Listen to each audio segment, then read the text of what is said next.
Video ini merupakan dokumentasi pengabdian masyarakat, penyuluhan kesehatan perawatan kehamilan di Puskesmas Kampung Baru oleh Dr. Siti Saidah Nasution, SKP, MKAP SPMAT, Farida Linda Sari Siregar, SKP Nurse MKAP, Erniati, SKP MMS, Firlia Khairana Rambe, dan Tania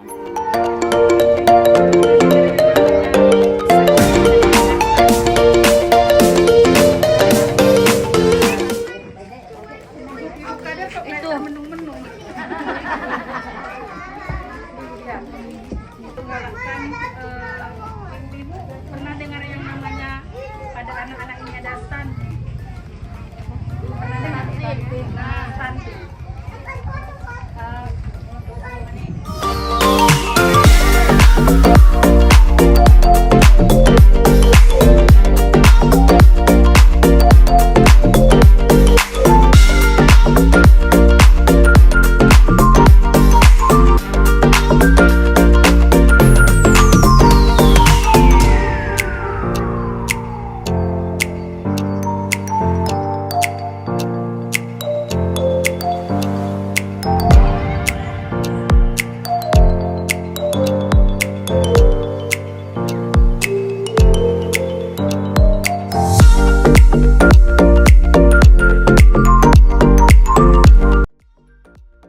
Apakah Anda sudah memahami tentang kehamilan dan metode perawatan kehamilan? Kehamilan merupakan hal yang normal dan alamiah dialami oleh setiap wanita. Wanita hamil akan mengalami perubahan berbagai fisik maupun psikologis. Yang paling penting, moms memahami perubahan yang terjadi. Hubungan ibu dan janin merupakan suatu hubungan gabungan. Ibu menyediakan lingkungan untuk janin yang sedang berkembang. Stres pada ibu berpotensi berbahaya, baik pada ibu maupun anaknya. Respon fisiologis normal merupakan upaya adaptif tubuh ibu terhadap janin yang sedang berkembang. Perubahan fungsional maternal atau perubahan fisiologis. Pada akhir trimester pertama, uterus menempati sebagian besar rongga pelvis. Menjelang akhir usia kehamilan cukup bulan, uterus mengisi hampir semua rongga abdomen. Berat uterus meningkat dari sekitar 50 gram sampai kurang lebih 1100 gram. Pada trimester ketiga kehamilan, lambung tak terelakkan tergeser ke suatu posisi horizontal dan kemampuannya untuk diisi sangat terbatas. Perubahan homeostatis volume. Homeostatis volume adalah penyesuaian volume darah secara kontinu terhadap perubahan ukuran permukaan pembuluh darah sehingga setiap waktu tersedia aliran darah yang penuh dan adekuat untuk dialirkan ke ventrikel kiri. Perubahan cairan ekstraseluler.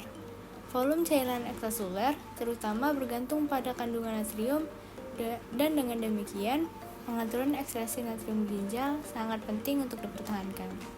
Perubahan volume dan komposisi darah. Terdapat peningkatan volume sel darah merah total selama masa kehamilan, tapi volume plasma secara proporsional lebih tinggi. Perubahan hemoglobin. Perubahan fisiologis di dalam kompartemen zat besi selama masa kehamilan menyerupai perubahan dalam defisiensi zat besi. Perubahan dinamika kardiovaskular. Selama masa kehamilan, volume darah total meningkat sampai 35%.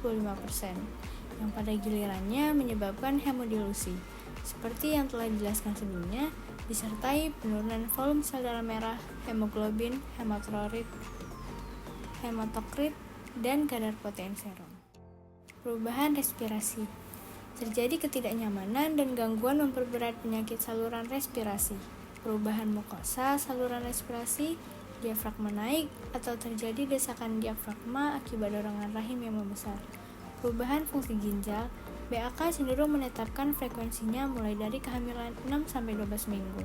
Pada usia kehamilan selanjutnya, perubahan jaringan bagian bawah rongga panggul akan meningkatkan frekuensi BAK dari biasanya.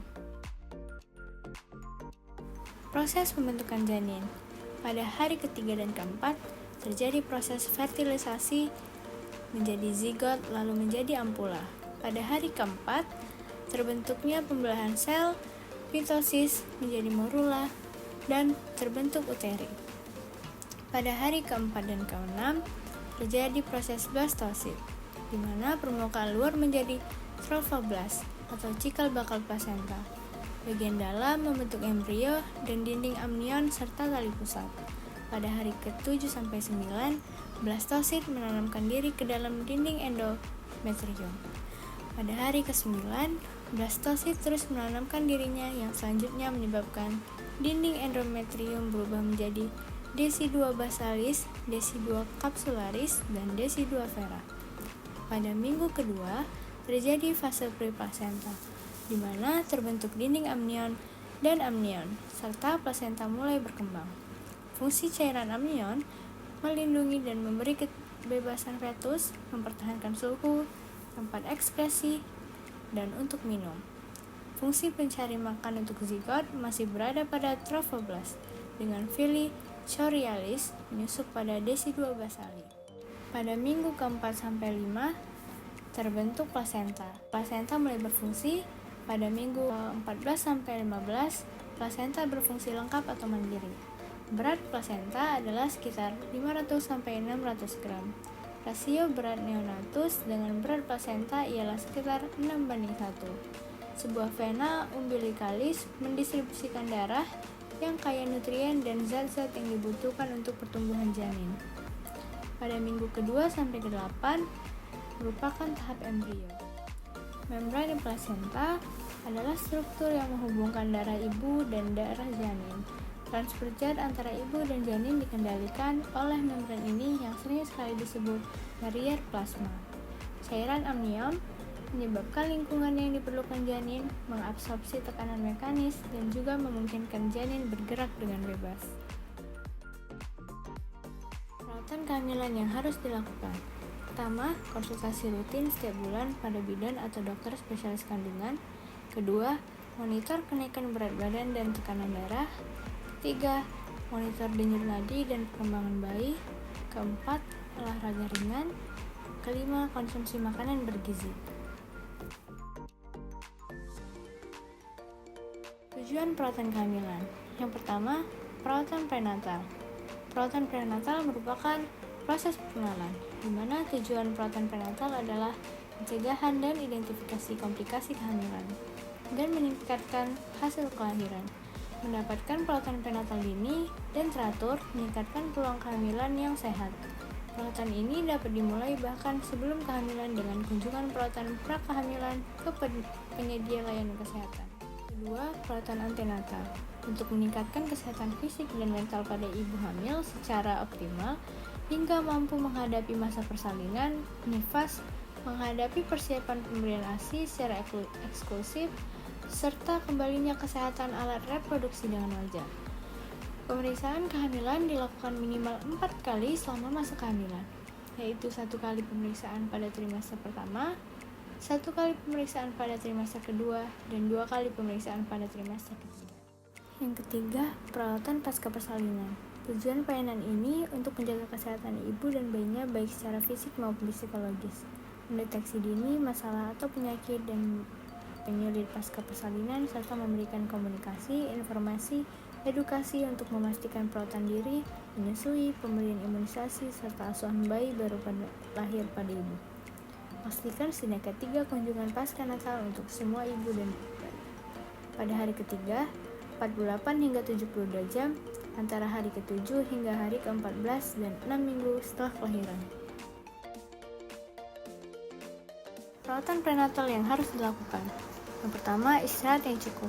Kedua, konsumsi asam folat secara rutin. Ketiga, hindari kontak dengan zat beracun dan bahan kimia berbahaya. Kelima, memiliki kebiasaan makan yang sehat. Perawatan antenatal yang harus dilakukan. Periksa kesehatan Anda dan bayi Anda. Diskusikan pilihan Anda untuk perawatan Anda selama kehamilan, persalinan, dan kelahiran. Pemeriksaan USG kehamilan, tes screening antenatal untuk mengetahui kemungkinan bayi Anda mengalami kondisi tertentu seperti Down syndrome. Tes darah untuk memeriksa sifilis, HIV, dan hepatitis B. Screening sel sabit dan thalassemia. Perawatan pasca persalinan yang harus dilakukan. Perawatan setelah melahirkan normal, dilakukan perawatan pada vagina, perawatan perdarahan, perawatan kontraksi, perawatan payudara, perawatan rambut dan kulit. Lalu, perawatan setelah melahirkan sesar, Anda dapat melakukan pencegahan gumpalan darah, pencegahan infeksi, perawatan payudara, perawatan kram usai persalinan, perawatan luka bekas sesar. Tips perawatan setelah melahirkan lainnya. Yang pertama, memenuhi kebutuhan nutrisi. Kedua, berolahraga ringan. Ketiga, memperhatikan kesehatan mental. Yang keempat, periksa ke dokter secara rutin. Kini hadir aplikasi telekonsultasi seputar kehamilan dengan dokter atau bidan. Aplikasi ini merupakan aplikasi bernama Teman Bumil yang dapat diunduh melalui App Store atau Play Store. Aplikasi Teman Bumil merupakan aplikasi telekonsultasi dengan dokter umum, dokter spesialis anak, dan dokter spesialis kandungan yang dapat diakses melalui ponsel pintar Moms.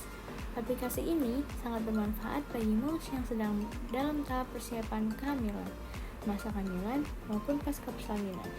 Aplikasi ini membantu moms mendapatkan informasi seputar perawatan kehamilan, tips, serta pemberian perawatan. Cara menggunakan aplikasi Teman Bumil.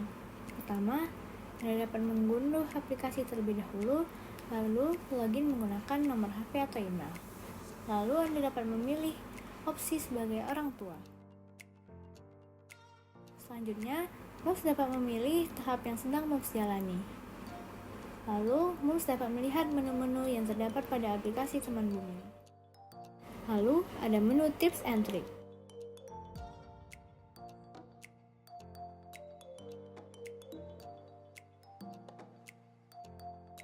Selanjutnya, terdapat menu artikel di mana berisi seputar kebutuhan moms. Lalu, pada menu checklist, moms dapat memeriksa mengenai kesehatan moms.